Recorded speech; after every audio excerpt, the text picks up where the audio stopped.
Assalamualaikum warahmatullahi wabarakatuh. Halo teman-teman semuanya. Perkenalkan kami dari kelompok 4. Saya sendiri Anida Fitri Ananda. Ada juga teman-teman saya, Afifah Heronisa, Ayu Sahyatun, Dia Zahran, dan juga Zafira Nabila. Nah, kali ini topik diskusi kita hari ini adalah kegiatan ekonomi yang ada di Indonesia.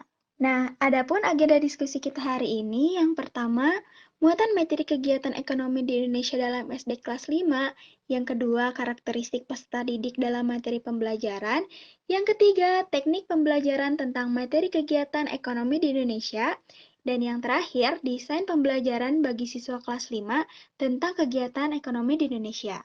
Langsung saja, yang pertama ada materi pembelajaran kegiatan ekonomi di SD, yang meliputi jenis-jenis usaha perekonomian, cara pengelolaan usaha, dan juga kegiatan ekonomi di Indonesia.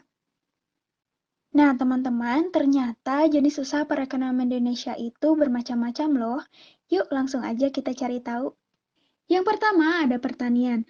Nah, pertanian ini merupakan sebuah usaha atau kegiatan mengolah lahan atau tanah agar menghasilkan bahan pangan dan bahan baku industri. Usaha pertanian yang menghasilkan bahan pangan misalnya pertanian padi, jagung, umbi-umbian, palawijaya, sayur-sayuran, dan buah-buahan. Sedangkan usaha pertanian yang menghasilkan bahan baku industri misalnya teh, cengkeh, kopi, tembakau, coklat, kelapa sawit, dan lain sebagainya. Yang kedua, ada perdagangan. Nah, perdagangan ini merupakan suatu usaha, kegiatan membeli barang dari suatu perusahaan atau perorangan yang menghasilkan barang untuk dijual kembali kepada perusahaan lain atau konsumen. Seseorang pedagang dapat membeli barang dalam jumlah besar kemudian dijual kembali di pasar atau toko yang lebih kecil. Dari sinilah pedagang berusaha mencari keuntungan. Yang ketiga ada industri. Industri ini merupakan suatu usaha untuk mengolah barang mentah menjadi barang jadi.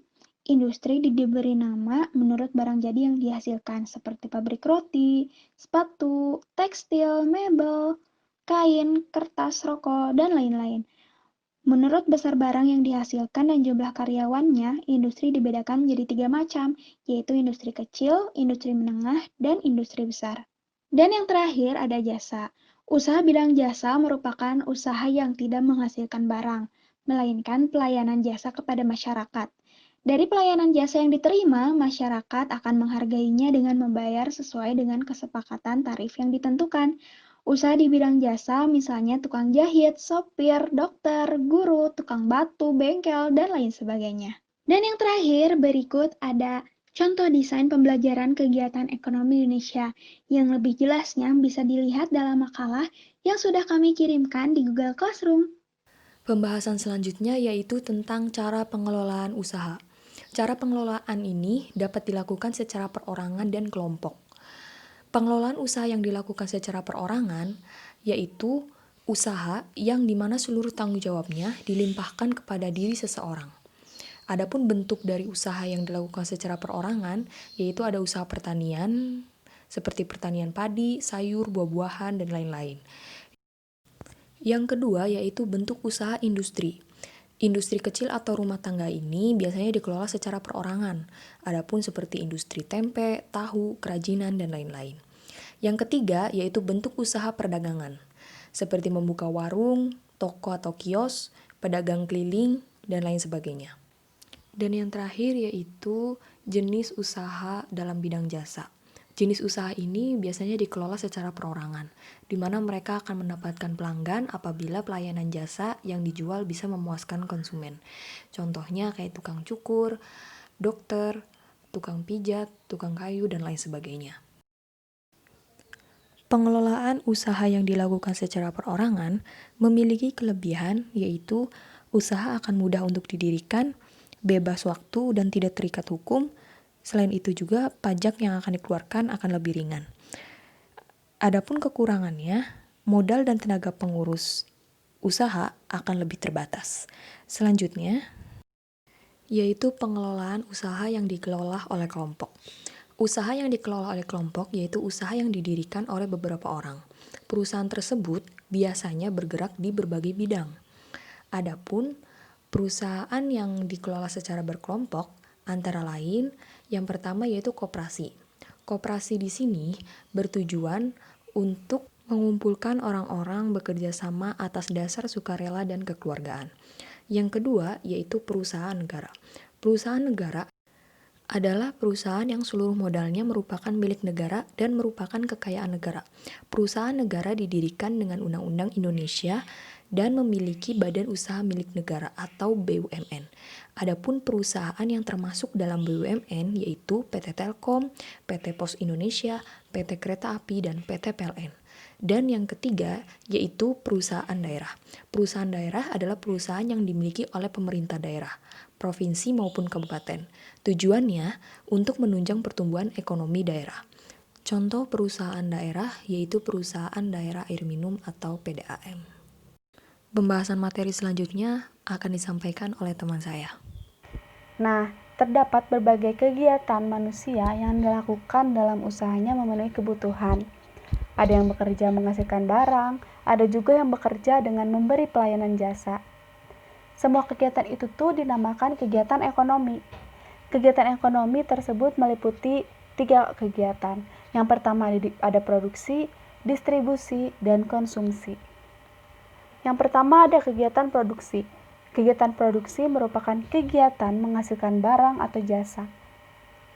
Contohnya dalam kegiatan menghasilkan barang di sini ada pengrajin, petani, penjahit, pabrik makanan, atau sebagainya. Nah, lalu selanjutnya contoh dalam kegiatan memberi pelayanan jasa, ada biro jasa, tukang potong rambut, guru, dokter, tukang batu, supir, ataupun sebagainya. Nah, orang atau perusahaan yang menghasilkan barang produksi tersebut dinamakan produsen. Yang kedua, di sini ada kegiatan distribusi.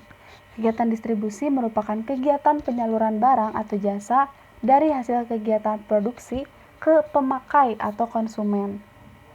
Nah, dengan adanya kegiatan distribusi ini, barang atau jasa akan sampai ke tangan konsumen. Lalu, orang yang melakukan kegiatan distribusi dinamakan distributor.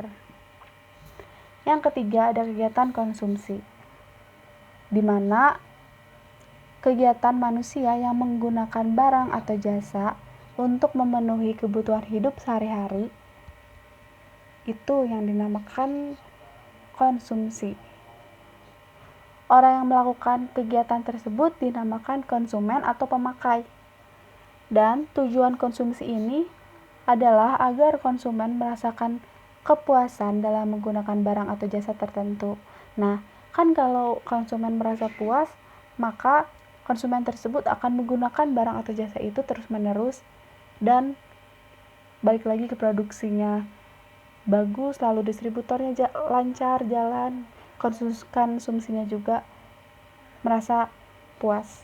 Siswa mempelajari ekonomi dalam pembelajaran IPS di kelas 5 SD, maka karakteristik yang akan timbul dalam siswa yaitu yang pertama, siswa dapat mengenal konsep perekonomian serta mengetahui keadaan perekonomian di sekitarnya. Dengan begitu, membuat siswa suatu saat akan menjadi pemecah masalah dalam perekonomian di lingkungannya.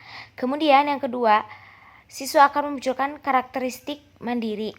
Yang ketiga, tertanamnya karakteristik bertanggung jawab.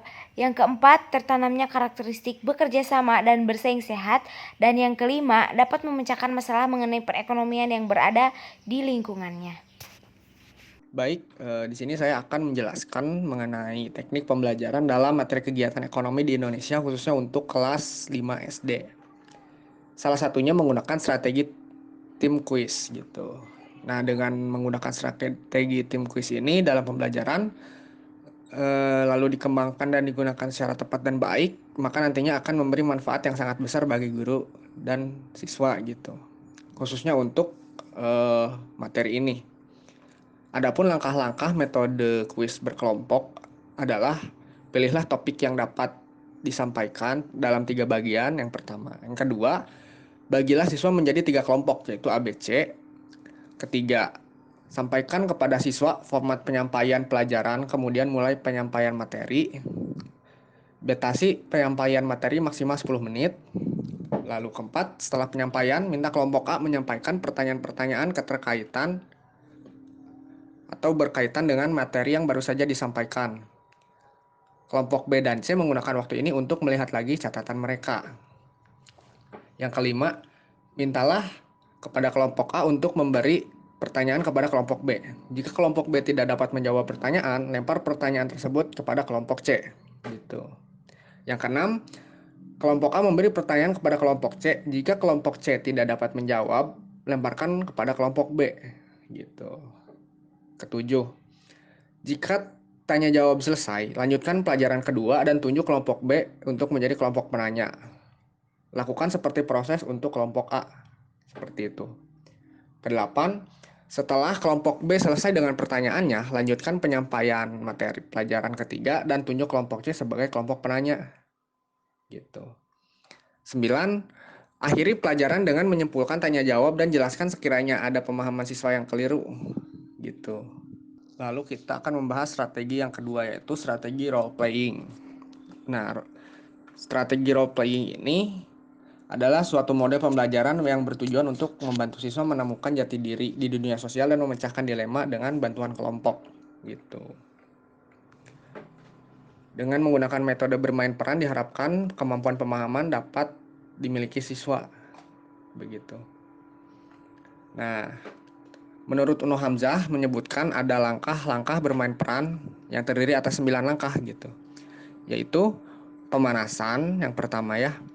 Kedua, memilih partisipan. Ketiga, menyiapkan pengamat. Keempat, menata panggung. Kelima, memainkan peran.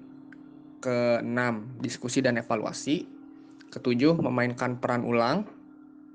Kedelapan, diskusi dan evaluasi kedua. 9, yaitu berbagai pengalaman dan kesimpulan gitu. Seperti itu teman-teman. Dan berikut ini adalah RPP yang sudah kami rancang dan kami buat gitu. Bisa dilihat seperti itu. Lalu akan diakhiri oleh Anida. Akhir kata kita mengucapkan terima kasih yang sebanyak-banyaknya.